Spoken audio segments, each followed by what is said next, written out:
ओम श्री स्वामी समर्थ. तुम्हा सर्वांचं आपल्या यूट्यूब चॅनलवरती मी अगदी मनापासून स्वागत करते. स्वामींच्या चरणी एवढीच प्रार्थना करते की स्वामी कृपेने तुमच्या मनातील सर्व चांगल्या इच्छा लवकरात लवकर पूर्ण होत. तर बघा, आज आहे वैकुंठ चतुर्दशी, त्रिपुरारी पौर्णिमा आहे. आज दुपारी 3:53 ही चालू होणार आहे. ती उद्या दुपारी 2:45 पर्यंत ही पौर्णिमा आहे. 2:45 नंतर समाप्ती आहे पौर्णिमेची. तर या कालावधीत आता उद्या उदय तिथी असल्यामुळे पौर्णिमेची तुम्ही दिवसभर किंवा पौर्णिमा संपल्यानंतर जरी हा उपाय केलात तरी देखील चालेल आणि आज केलात तरी देखील चालेल. पौर्णिमा जोपर्यंत आहे म्हणजे आज दुपारी 3:53 ते उद्या दुपारी 2:45 पर्यंत हा कालावधी पौर्णिमेचा आहे.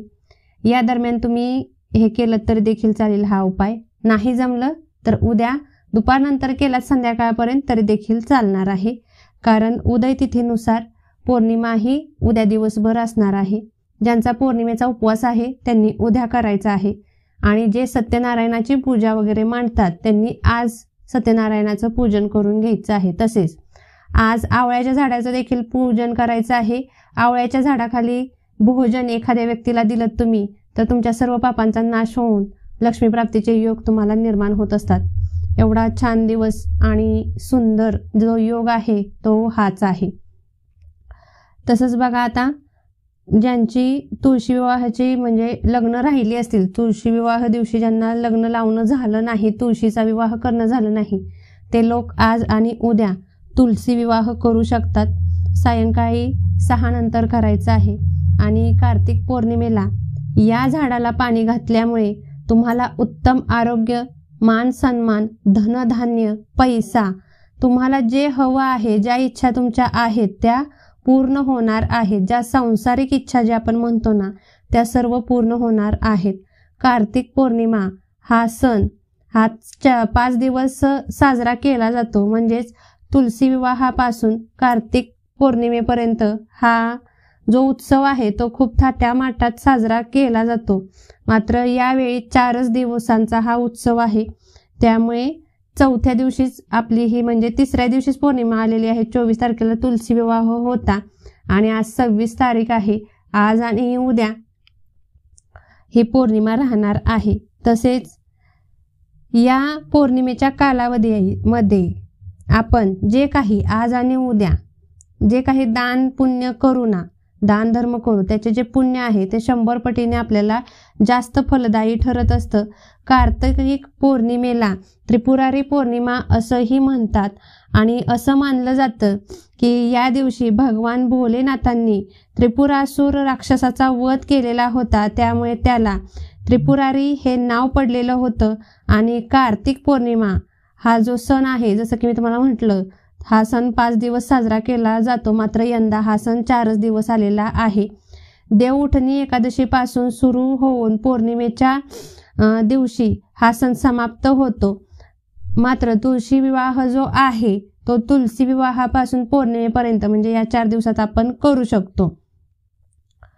आणि या दिवशी शास्त्रानुसार म्हणजे शास्त्रामध्ये असं लिखित आहे की उत्तम आरोग्यासाठी आपल्याला या झाडाची पूजा करायची असते की ज्यामुळे आपलं आरोग्य रोगमुक्त राहतं आपलं शरीर.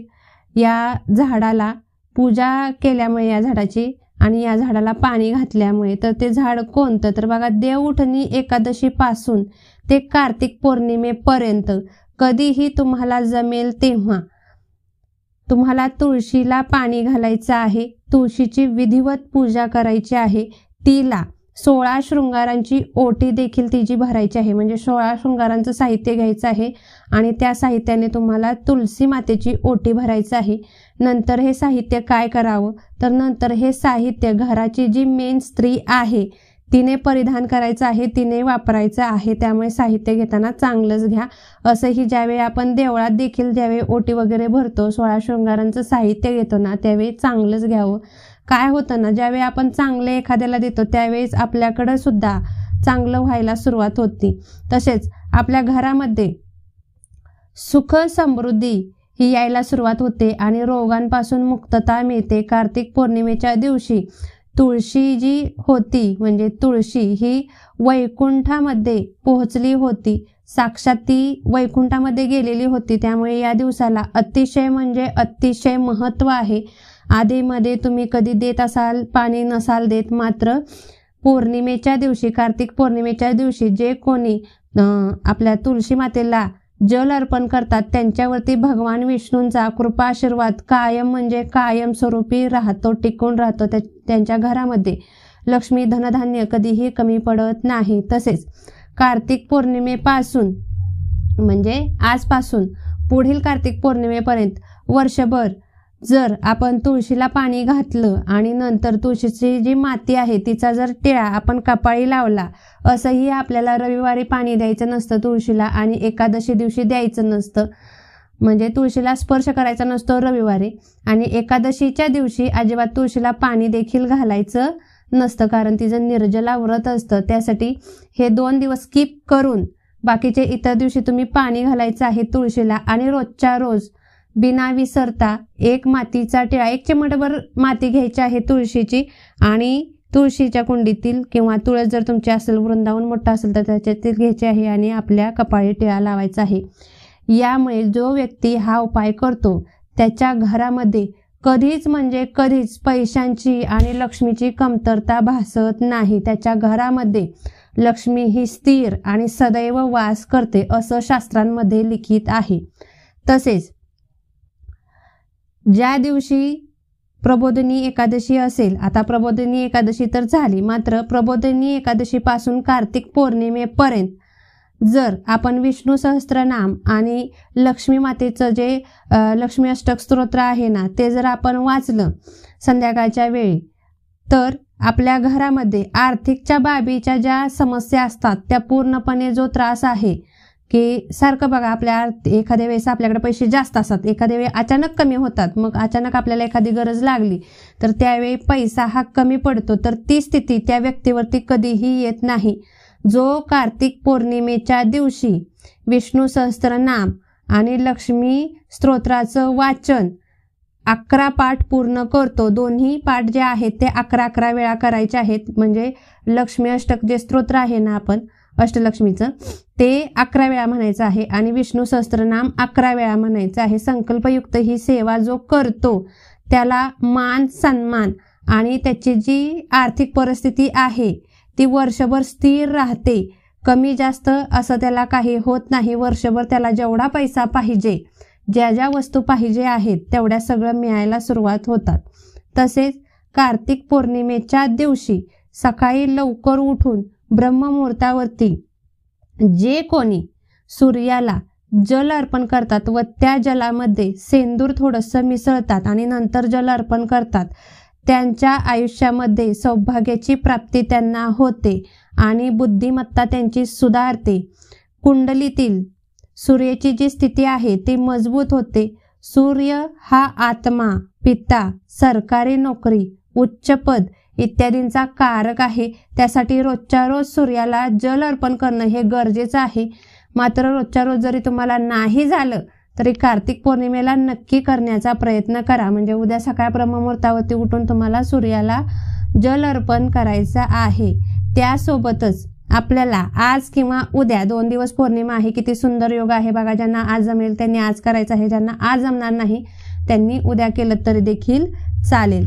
कोणत्याही नदी किंवा तलाव किंवा जे आपण म्हणतो ना विहीर, आड, जे काही तुमच्या तिथे असेल, पाण्याचे स्रोत जे काही तुमच्या तिथे असेल तिथे जायचं आहे आणि एक दिवा लावून यायचा आहे. एक दिवा, आता तो कसा लावावा तर त्याची जी वात आहे ती गोल वात करा किंवा लांब वात करा, जशी तुम्हाला हवी असेल तशी करा.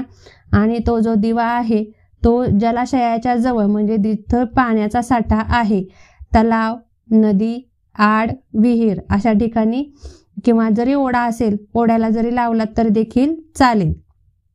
एक दिवा तुम्हाला तिथे पाण्याजवळ नेऊन लावायचा आहे. नदीत जर तुम्ही गेला तर द्रोणामध्ये दिवा लावा आणि तो वाहत्या पाण्यामध्ये सोडून द्या.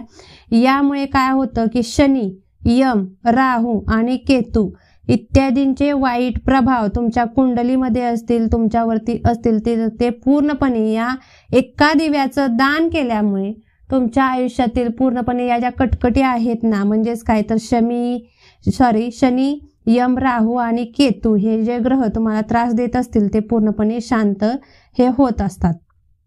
तसेच पौर्णिमेच्या दिवशी सकाळच्या वेळी आंघोळीच्या पाण्यामध्ये, म्हणजे कार्तिक पौर्णिमेच्या दिवशी सकाळी आंघोळीच्या पाण्यामध्ये 1 चिमट तीळ घालायचे आहेत, काळे तीळ, आणि गंगाजल थोडंसं घालायचं आहे आणि या पाण्याने स्नान करायचं आहे. यामुळे आर्थिक जी विवंचना आहे, जसं की मी तुम्हाला म्हटलं, चढ उतार जो आहे तो पूर्णपणे नष्ट होतो या उपायामुळे. आणि आपल्या आयुष्यामध्ये सगळं शुभ घडायला सुरुवात होतं आणि एक आत्मविश्वास जो आपण म्हणतो ना, आत्मविश्वास प्रबळ होण्यासाठी मदतही होत असते. तर हे छोटे छोटे जे उपाय आहेत ते नक्कीच करा. काहीच नाही जमलं तर या झाडाला, आपल्या तुळशीच्या झाडाला नक्कीच पाणी घाला, की ज्यामुळे तुमच्या आयुष्यात उत्तम आरोग्य, धनधान्य, पैसा, मान सन्मान, सर्व काही ज्या तुमच्या इच्छा आहेत त्या लवकरात लवकर पूर्ण होतील. आणि जर ज्यांना शक्य असेल त्यांनी 21 दिवस फक्त हे करून पहा सलग उपाय. पौर्णिमेला केलेला चांगलाच आहे, याचं फळ तुम्हाला भेटणारच आहे. मात्र जर याच्यापेक्षा असं वाटत असेल की आपलं खूपच चांगलं व्हावं, आपल्या आयुष्यामध्ये टेन्शन राहूच नाही असं जर वाटत असेल कुणाला, तर हे जे उपाय आहेत जे मी सांगितलेले आहेत याच्यापैकी कोणताही एक उपाय रोजच्या रोज करायला सुरुवात करा. दिवा जो सांगितला आहे तो फक्त आजच लावायचा आहे. बाकीचे जे तुम्ही उपाय आहेत ते तुम्ही रोजच्या रोज करू शकता. सलग 21 दिवस करायचे आहेत आणि 21 दिवसानंतर तुम्हाला जे काही फरक जाणवतील ते तुम्ही माझ्याशी नक्कीच शेअर करा. माहिती आवडली असेल तर नक्कीच आपल्या चॅनल लाईक करा, शेअर करा, सबस्क्राईब करा. धन्यवाद. श्री स्वामी समर्थ.